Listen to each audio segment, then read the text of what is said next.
Saya memberikan pengajian di satu tempat. Pengurus minta kepada saya menyampaikan tentang tasawuf dan tarekat. Ya, kita sampaikanlah sesuai dengan apa yang kita ketahui. Nah, dalam sisi tanya jawab ada seseorang langsung nunjuk, kayaknya bersemangat benar. Maaf Pak Ustadz, katanya, tarekat itu bid'ah, tasawuf itu nggak ada di zaman Nabi dan nggak ada hadisnya. Jadi kalau Pak Ustadz mengajarkan tarekat tasawuf kepada kami, itu sama saja Pak Ustadz ngajak kami masuk neraka, katanya. Karena semua bid'ah itu neraka. Kullu bid'atin dhalalah wa kullu dhalalah finnar. Semua bid'ah itu sesat dan yang sesat masuk neraka.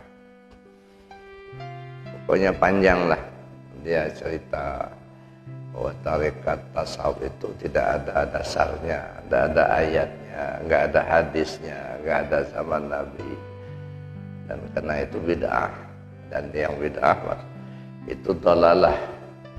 Karena dia dhalalah masuk neraka. Jadi kalau Pak Ustadz menyampaikan tasawuf tarekat pada kami, itu sama saja Pak Ustadz mengajak kami masuk neraka, kata dia.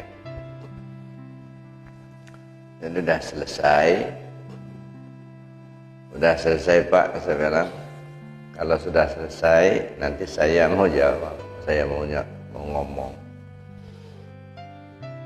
Saya bilang begini, Al-Quran itu terdiri dari 6.666 ayat, 114 surat, 30 juz. Jadi kalau Bapak mengatakan tidak ada dalam Al-Quran, saya kepingin tahu Bapak hafal Al-Quran itu berapa ayat. Itu satu.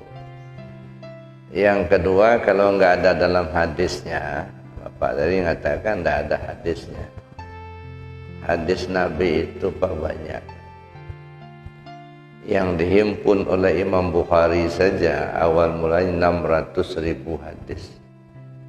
Walaupun setelah ditasih itu ada 6.000 yang sahih. 6.000 hadis dari Imam Bukhari saja itu. Belum Imam Muslim, belum Imam Tirmidzi, Nasa'i, Ibnu Hibban, Ibnu Majah, dan lain sebagainya. Jadi kalau dihimpun hadis Nabi itu jutaan.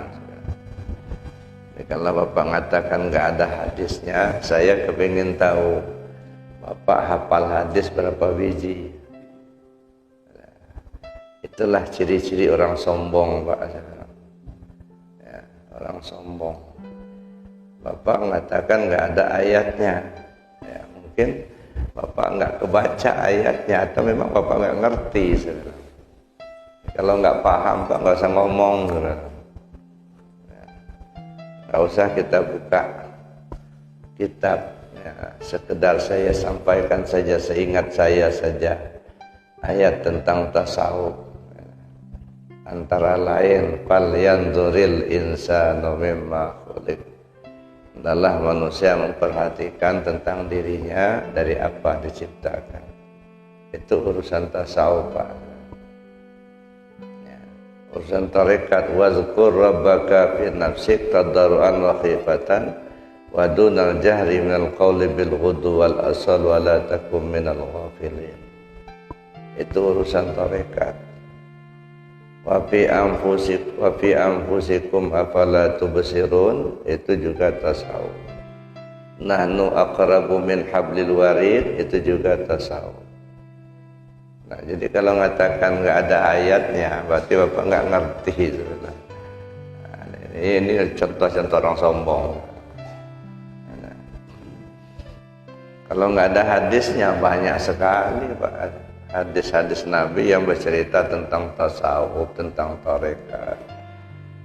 Salah satu contoh sebenarnya hadis Nabi tentang tasawuf. Nabi mengatakan, ana minallah wal alam minni. Saya dari Allah, alam semuanya dari saya. Coba Bapak paham itu. Gimana ceritanya kok Nabi mengatakan ana minallah wa alam minni? Al insan sirri wa ana sirruhu, kata Allah. Itu hadis qudsi. Manusia itu rahasiaku, aku itu ya rahasianya manusia. Itu hadis itu. Itu juga banyak sekali ya. Jadi kalau kita bongkar semua ya nggak selesai semalam, Pak. Nah, jadi kalau nggak ngerti sebaiknya nggak usah ngomong, Pak. Nyesatin orang. Rupanya saya lagi menyampaikan itu, dia langsung bangun, langsung pergi dia. Nah, saya nggak ketemu lagi sampai sekarang. Nah, jadi itu banyak orang-orang yang berpendapat seperti itu. Tidak paham tetapi sudah menjustifikasi bahwa itu salah, itu bid'ah.